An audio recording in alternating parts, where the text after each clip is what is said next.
Organisations है उन लोगों से मिल रहे हैं और आने वाले जनगणना में बौद्ध धर्म को लिखाने का ये बता रहे हैं, किस तरह से संविधान को लेकर छेड़खानी हो रही है वो भी बातें बता रहे हैं। और सभी लोगों को, जितने भी अम्बेडकराइट ऑर्गेनाइजेशंस पंजाब में है, इन सभी लोगों को इकट्ठा करके बाबा साहब का मिशन, बाबा साहब की विचारधारा यहाँ पर बढ़ाने के लिए हम लोग ये सारा दौरा कर रहे हैं। अभी जो पंजाब में इशू चल रहा है, भी एक बनते कह रहे हैं भी बाबा साहब की वायु प्रतिज्ञा की ज़रूरत नहीं है, वे पंचशील और त्रिशरण से ही बुद्ध धर्म अपनाई।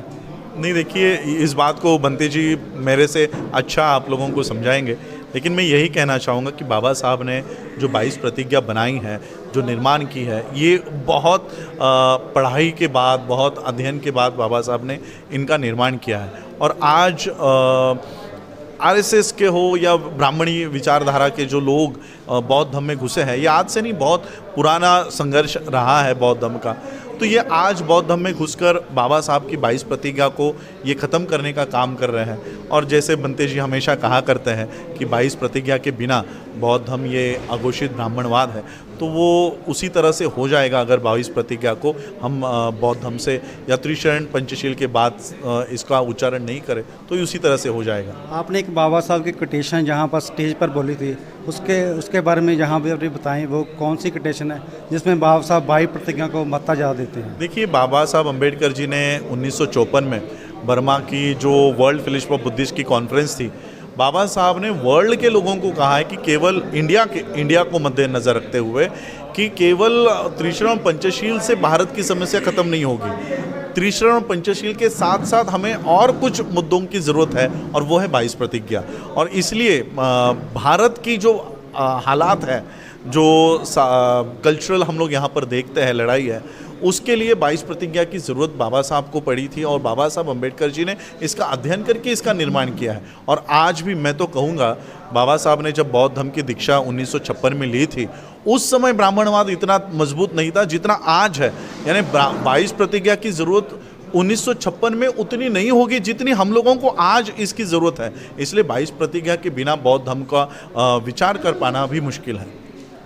यहाँ पर अम्बेडकर बुद्धा लर्निंग सेंटर में एक बहुत बड़ी मीटिंग हुई है बुद्धिस्ट लोगों की। इसमें राजरत्न अम्बेडकर जी पहुँचे हैं और हमारे साथ बनते सुमित रतन जी भी यूपी दिल्ली से आए हैं। बनते जी, इस अवसर पर जो आज मीटिंग हुई है, इसके बारे में क्या कहेंगे? बहुत बढ़िया मीटिंग रही, सभी लोग आए, सब लोगों ने विचार सुने और उनके भी हमने विचार सुने। सभी लोग आधुनिक हैं, विज्ञानवादी हैं, तर्कवादी हैं और बाबा साहब की वजह से वो भगवान बुद्ध को जानते हैं, पहचानते हैं, ऐसा इन्होंने जाहिर किया है। और ये हमें स्वीकार भी है, क्योंकि बाबा साहब के बगैर भारत में बुद्धिज़्म अधूरा है। और जिन लोगों को बाबा साहब की प्रतिज्ञाओं की ज़रूरत नहीं है या प्रतिज्ञाएं नहीं देना चाहते हैं, तो भगवान बुद्ध के धर्म की भी उन्हें क्या ज़रूरत है? क्या ज़रूरत है? वो अपना ब्राह्मण के गुलाम बने रहें, शूद्र बने रहें? क्यों भाई? बाबा साहब की जो 22 प्रतिज्ञाएं हैं, जब बौद्ध धर्म में ब्राह्मणवाद घुस गया तो उससे कैसे डिफाइन किया जाए हमारे आम जनमानस को, इसलिए बाबा साहब ने 22 प्रतिज्ञाएं दी थी। और 22 प्रतिज्ञाएं बौद्ध धर्म का हिस्सा है, ऐसा हम मानते हैं। और मैं अपील करता हूं सब लोगों से कि सभी लोग उनके बगैर बौद्ध नहीं हो सकते।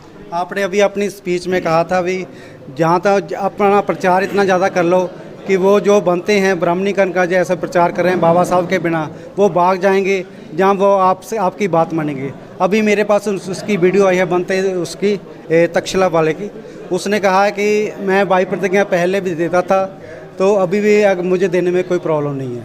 अच्छा, चल देखिए, अगर उनमें चेंज आता है, परिवर्तन आता है तो अच्छी बात है, और नहीं तो वो रास्ता छोड़ के भागेंगे और नहीं तो वो परिवर्तन अपने आप में करेंगे। तो मैं तो अनिच्छावत संखारा, बुद्ध ने कहा उपाद वे धम्मिनो उपज्यत्वा निरुज्जन्ति तेषंग भूप समो सुखो। ये संसार परिवर्तनशील है, यहाँ कोई गरीब नहीं रहा, कोई अमीर नहीं रहा, कोई फकीर नहीं रहा और कोई मतलब कह सकते सम्राट नहीं रहा।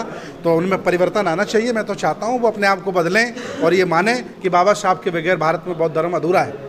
पंजाब में रविदासिया धर्म वाले जहाँ अम्बेडकरी जो बुद्धिस्ट हैं, वो एक दूसरे के खिलाफ काफ़ी सोशल मीडिया पर बोलते रहते हैं। अभी इस पर भी आपने कटाक्ष किया था, उसके बारे में आपको उनको क्या कहना चाहेंगे? देखिए, दोनों एक ही शाखा के भाई हैं। मैं सलाह देता हूं कि दोनों अपना अस्तित्व जिंदा रखें, एक साथ रहेंगे तो बहुत कुछ मिल सकता है, अलग अलग बटेंगे तो धीरे धीरे दोनों मारे जाएंगे, दोनों कूटे जाएंगे, पीटे जाएंगे। इसलिए अलग अलग अस्तित्व की ज़रूरत नहीं है। हमारा बाबा साहब, सदगुरु रविदास, बुद्ध एक ही अस्तित्व है, इसमें कोई अंतर नहीं है। जितना हम स्नेह, जितना हम श्रद्धा बुद्ध से करते हैं उतना ही हम सदगुरु रविदास करते हैं, कोई अंतर नहीं है, अंतर नहीं मानता मैं। ये थे हमारे साथ रामरत्न अम्बेडकर, राजरत्न अम्बेडकर जी और बनते सुमित रत्न जी, जो आज अम्बेडकर बुद्धा लर्निंग सेंटर में बहुत अच्छी एक मीटिंग हुई है, जिसका आने वाले समय में अच्छा परिणाम निकलेगा।